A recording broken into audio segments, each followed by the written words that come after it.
তারুণ্যের উৎসব উদযাপন উপলক্ষে পালস বাণী একাডেমি কর্তৃক তায়কোয়ান্ডো প্রদর্শনী, ব্যাডমিন্টন প্রতিযোগিতা ও পিঠা উৎসব অনুষ্ঠিত হয়েছে।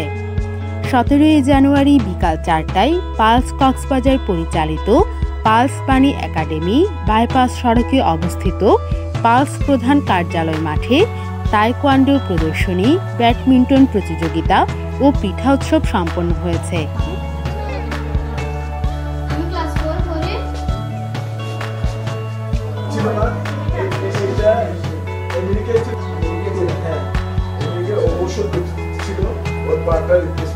অনুষ্ঠানে ছিলেন পালস কক্সবাজারের নির্বাহী পরিচালক আবু মোর্শেদ চৌধুরী।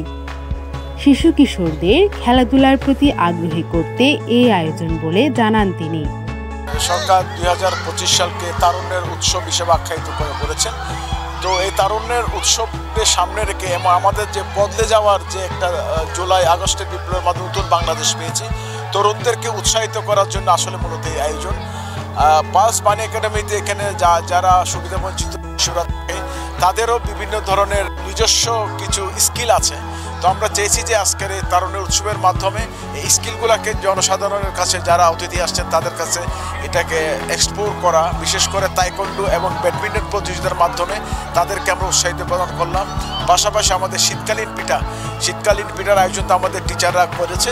এটার সাথে সবাইকে আমরা সবাই মিলে একটা উৎসব করলাম আর কি। মূলত হচ্ছে এই তারুণ্যের উৎসবটাকে সম্মান জানানোর জন্য এই আয়োজন।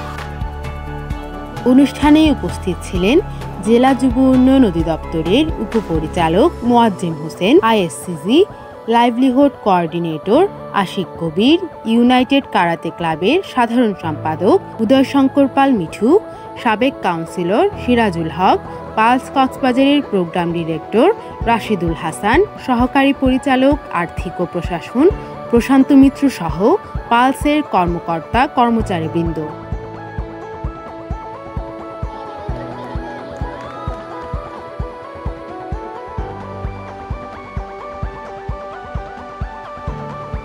সঞ্চালনা করেন বাণী একাডেমির প্রকল্প কর্মকর্তা রাশিদুল ইসলাম সোহেল।